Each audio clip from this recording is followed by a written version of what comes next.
n'est-ce pas, et de somnambulisme. Alors, donc, j'ai dit que de deux choses l'une, ou bien on prépare une rencontre de niveau international. C'est ce que j'avais proposé. Réunir l'égyptologie internationale au niveau le plus élevé. Et surtout tous ceux qui sont opposés à mes thèses. J'ai dit que du côté africain, je n'aurais besoin que de deux Africains, parce que ce sont les seuls qui, à l'époque, qui travaillaient avec moi et qui accédaient aux faits égyptiens par la connaissance directe. C'est très dangereux, la connaissance indirecte, parce que vous le voyez bien, vous n'arrivez pas à vous faire une opinion personnelle. Il vous faut passer par l'appui d'une autorité, et cette autorité vous refuse son appui pour des raisons idéologiques, et vous tournoyez.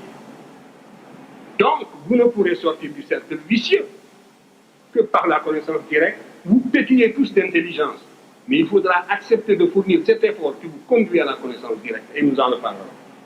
Alors, moi, j'avais dit donc que je n'ai besoin que de deux Africains qui, avec moi, ont accédé à cette connaissance directe. Et donc, vous pourrez augmenter le volume de la délégation européenne et mondiale. Nous n'avons pas besoin d'être plus de 3. Alors, convoquez donc tous les égyptologues que vous voudrez, les plus acharnés contre nos thèses. Nous en débattrons en toute sérénité. Je vous garantis le climat de sérénité des débats. Les débats ne seront pas limités, ils dureront aussi longtemps que nécessaire, en Égypte même, au Caire. Et à la suite de ces débats, on rédigera un document de portée mondiale, de portée internationale.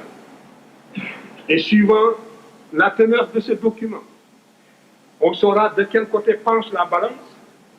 Si les conclusions de ce document me permettent de continuer, de participer, je participerai alors à l'ouvrage et j'utiliserai mes idées intégralement. Dans le cas contraire, je serai le premier à vous faciliter la tâche en me récusant. Vous connaissez la suite. Le colloque du Caire s'est tenu sur ma proposition. Toute l'égyptologie mondiale était représentée. J'avais dit aussi que nous, Africains, nous ne serions pas rapporteurs pour réaliser au maximum les conditions d'objectivité. Le rapporteur, c'était un professeur français qui était contre mes thèses aussi, vous le savez bien. Donc, et qui était professeur à Paris 8. L'égyptologie française était représentée par le professeur Vercouteur, qui était l'ancien directeur des antiquités de Nubie, qui était aussi le directeur de l'Institut d'archéologie orientale français du Caire, qui était le titulaire de la chaire d'égyptologie à Lille 3, etc.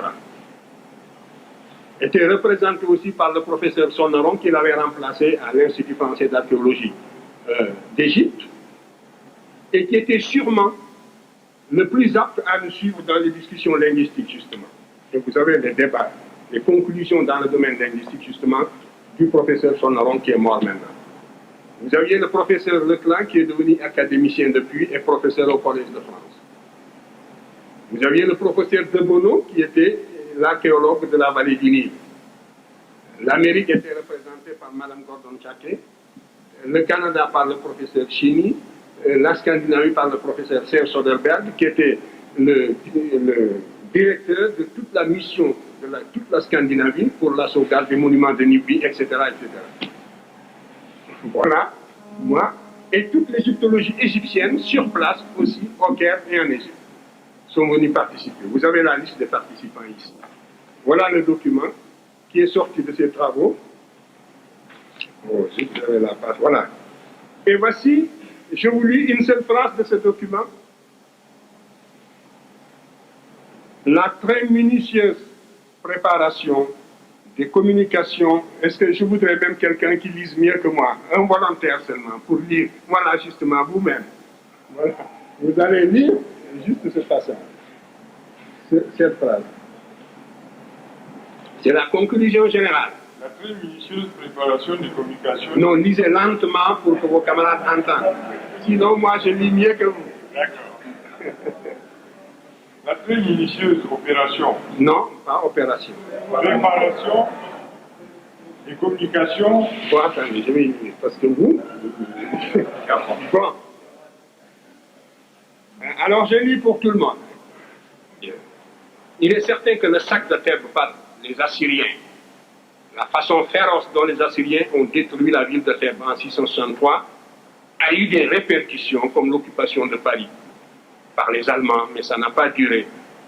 Donc la métropole noire, une fois qui était vénérable, millénaire, la première fois qu'elle a été mise à sac, ça a eu des répercussions profondes sur les populations africaines qui vivaient presque attirées comme en formant une sorte de grappe autour de la vallée du Nil. Dans des publications prochaines, je montrerai que les Égyptiens étaient descendus jusqu'au Shabbat, c'est sûr, jusqu'au Zaïre. Nous avons des preuves archéologiques de tout cela. Nous avons des preuves archéologiques qui sont venues ici, des preuves relevant de la linguistique, d'autres faits qui sont venus justement jusqu'à la boucle du Niger. Ça concerne la première question sur laquelle je dirais un mot.